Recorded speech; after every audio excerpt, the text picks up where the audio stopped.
ذکر عام لوگوں کو اتنی شاید ہی کوئی چیز مفید، کیونکہ مجلس ذکر سے بڑا، یعنی حضرت حاجی صاحب نے لکھا ہے کہ کافر یعنی ہندو بھی اگر اللہ اللہ کرے گا نا اس کو بھی نفع ہو جاتا ہے. اس نے فرمایا کہ غیر مسلم کو اللہ کا نام نہ بتانا، کیونکہ وہ سمجھیں گے ایمان کی ضرورت نہیں، ہمیں تو اللہ کے نام پر نہ فرمو، نام الہی ایسا ہے تو مومن کو کیسے فائدہ نہیں ہوگا. لیکن وہ بس نہیں جی یہ ہے جی وہ ہے جی، حالانکہ سنت ہی سے تو ہے.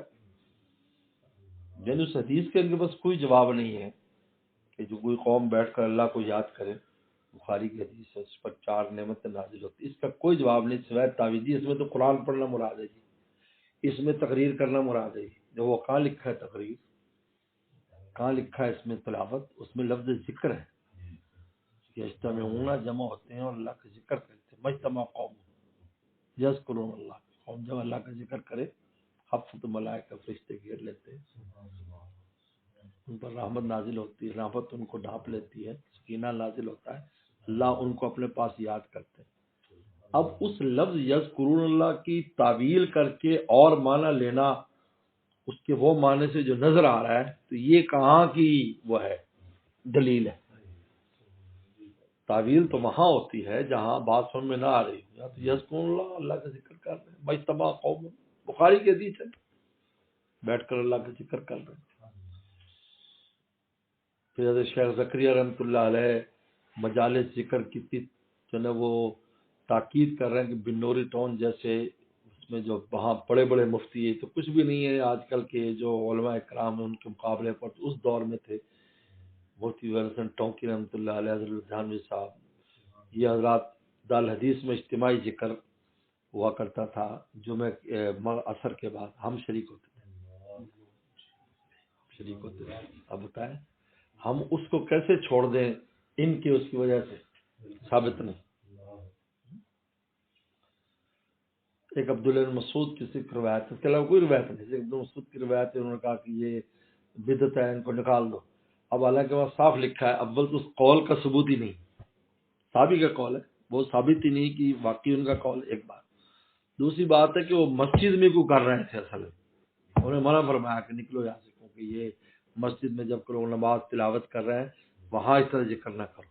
اور اس لیے علامہ شامی رحمۃ اللہ علیہ کتنا بڑا انسان ہے ہمارے فتوی کی دنیا میں، امام شامی رحمۃ اللہ علیہ جو سب سے بڑے آدمی ہیں، ان کی کتاب سے فتوی دیتے ہیں. انہوں نے صاف اپنی کتاب میں لکھ دیا کہ اللہ کا ذکر کرنے کی جو شرائط، اس میں لکھ دیا کہ کوئی سونے والا نہ ہو، کوئی تلاوت کرنے والا نہ ہو، مسجد میں نہ ہو، باقی آپ ذکر کریں. آپ صاف لکھا. ہمارے حضرت کیا وہ فتویٰ لگا لیتا تھا کہ مختر صاحب رحمۃ اللہ علیہ، حضرت گنگوئی رحمۃ اللہ علیہ کیا ذکر ہوا کرتا تھا.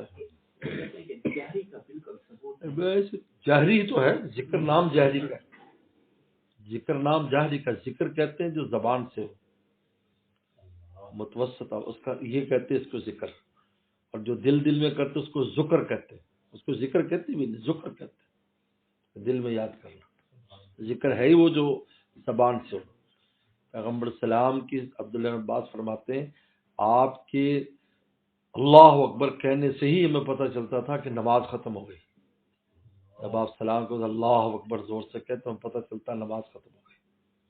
اب بتائیے اللہ کے رسول اتنی زور سے کہتے تھے کہ بچے تھے عبداللہ بن عباس، اور بچوں کی صف صحابہ کی بات کہاں ہوتی ہوگی، 100% صحابہ نماز پڑھتے تھے. تو اللہ کے نام سے پتہ چلتا کہ آپ وہ لے رہے ہیں.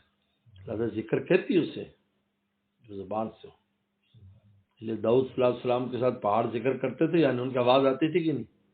اب بھی ماں الطیر، پرندوں اور پہاڑوں ذکر کرو ہمارے داؤد السلام کے ساتھ ذکر کر دو. ذکر ہوتا تھا، اس کی آواز آتی تھی. یعنی وہاں کسی نے تعویل قبول نہیں کی. حالانکہ وہاں بعد نے کہا کہ جی مراد ہے، یعنی وہ ایسی ان کی کیفیت ہوتی تھی ایسا لگتا ہے شاید یاد کر رہے ہیں. انہوں نے کہا یہ تو سارے کرتے ہیں، پھر داؤد السلام کی کیا خصوصیت ہے؟ یہاں سب یاد کر رہے ہیں، اللہ اللہ کافی ہر چیز، تو پھر کیا خصوصیت ہے؟ خصوصیت یہ تھی کہ ان کی آواز آتی تھی. پرندوں کی پرندے ذکر کر رہے ہیں، پہاڑ ذکر کر رہے ہیں. قرآن خود کہتا ہے اب بھی ماں الطیر، یا جبال و پہاڑوں ذکر کرو داؤد السلام کے ساتھ، اور پرندوں تم بھی ذکر کرو. ایک عجیب منظر پیدا ہو جاتا تھا. وسلم کے زور سے مسجد میں آواز اس کی آتی تھی.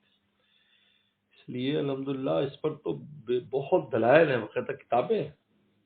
جو ہے نا شیخ جو ہے نا حضرت عبدالحفیظ مکی صاحب نے ذکر بالجہر کے اوپر بہت دلائل پیش کیے، لیکن اب نہ دیکھے نہیں اور ایک دو باتیں لے کر پھرتے رہے غیر مقلدوں کی طرف. اس کا کیا ہے چند حدیثوں کو باتیں رہتے ہیں. اس لیے ذکر سے سب زیادہ فائدہ ہوتا ہے. مجالس سے ذکر کا بہت فائدہ اور بڑی برکات ہے. حضرت شیخ زکریا رحمہ اللہ نے فرمایا تھا کہ دیکھو لا تقوم الساعۃ یقال فی الارض اللہ اللہ، قیامت قائم نہیں ہوگی جب تک کہ زمین میں اللہ اللہ کہنے والے رہیں گے، اللہ اللہ کا ذکر کرنے والے. تو فرمایا کہ اس پوری کائنات کی بقا اللہ کے نام پر ہے، کہ جب تک اللہ اللہ ہوتی رہے گی کائنات قائم ہے. تو کہا کہ تمہارا مدرسہ، تمہاری مسجد، تمہارا چھوٹا سا کاروبار وہ کیسے قائم نہیں ہوگا اگر آپ ذکر کرو گے. پوری کائنات قائم ہے تو آپ ذکر کا اہتمام کرو، پھر دیکھو کیسے خیر کے راستے. یعنی ہمیں خیر کے راستوں سے محروم کیا ہوا اس قسم کی باتوں نے، یعنی بغیر سمجھے بنی فتوے دے دی اور ایسے کر دیے یوں ہے یوں ہے. حالانکہ ہم جو ذکر بالجاہر نہیں کرتے وہ ان کے انکار نہیں کرتے، وہ بھی ٹھیک ہے، لیکن سنت ذکر ہے ہی جو زبان سے ہو. یہ اقرب الی السنت، یہ اقرب الی السنت. لکھا ہے کہ ذکر میں جو ذکر قلبی ذکر ہوتا ہے، دو ذکر ہوتے ہیں، یہ تو بزرگوں نے اپنے تجربات سے بنائے ہیں. اصل ذکر ہے ہی جو زبان، ذکر کہتے ہیں زبان سے نام، ورنہ تو ذکر کہلاتا ہے. دل میں یاد کرتے ہیں وہ بھی ٹھیک ہے، لیکن ذکر ہے ہی جو زبان سے ہوتا ہے. تو خام خام اس کے نفی کرنے کی ضرورت ہے، جو اقرب الی السنت ہے.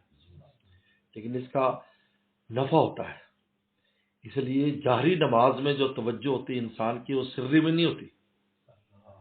یہ عجیب ہے.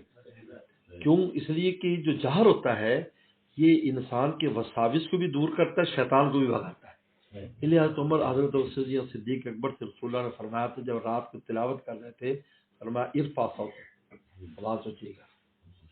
اور حضرت عمر سے فرمایا تم آواز تھوڑی سی دھیمی کرو، یعنی متوسط آواز کے ساتھ تم تلاوت کرو. کیوں؟ اس سے کیا ہوتا ہے کہ دفع وساوس ہوتا ہے. بعد میں اللہ اللہ کر رہا ہے، اگر ابھی میں مراقبہ بھی کراؤں تو کتنے ایسے جو سو جائیں گے. میں بات کر رہا ہوں تو کوئی نیند نہیں آئے گی، سو جائیں گے، کوئی بولنا نہیں ہے نا. تو ذکر جو ہے جب زبان سے جہرن کرتا ہے تو وسوسے بھی دور ہوتے ہیں اور شیطان بھی بھاگتا ہے.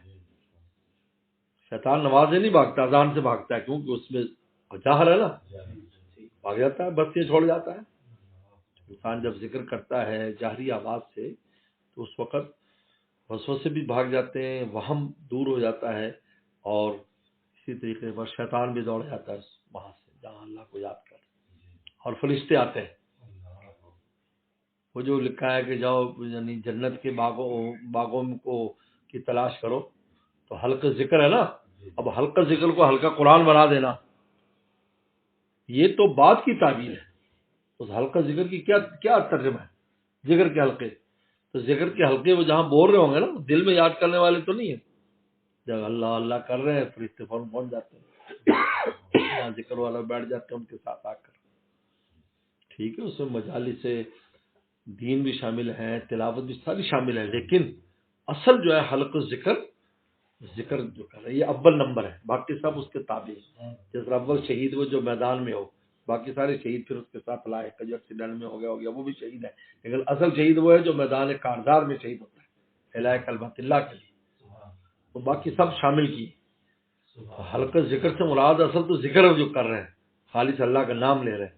باقی بھی تلاوت بھی شامل ہو گئی، دین کے بات بھی شامل ہو گئی، ساری شامل ہو گئے. اب جو بات کی اس کو اول رکھ دینا اور اول کو پیچھے کر دینا ہماری تو سمجھ سے بال آتا ہے. یہ کون سی مولویت کی کون سی دلیلیں ہیں؟ ہم نے تو آج تک نہیں پڑھا.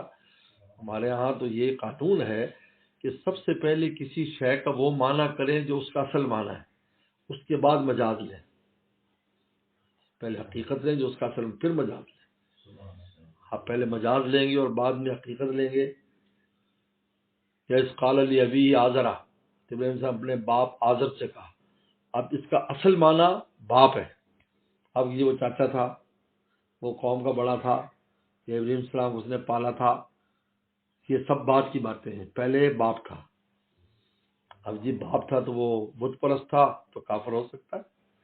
کسی نبی کا باپ کافر ہو سکتا ہے، نبی کی اولاد کافر ہو سکتی ہے، بیوی کافر ہو سکتی ہے، تو باپ بھی کافر ہو سکتا ہے. ہاں یہ ہے کہ وہ نہیں تھے اپنا جناب، وہ حرام کاری نہیں تھی ان میں، اس لیے نسب کے اعتبار سے کوئی بھی پیغمبر جو ہے نا اس میں کوئی جھول نہیں ہے، نسبی اعتبار سے بالکل حلال طیب تھے.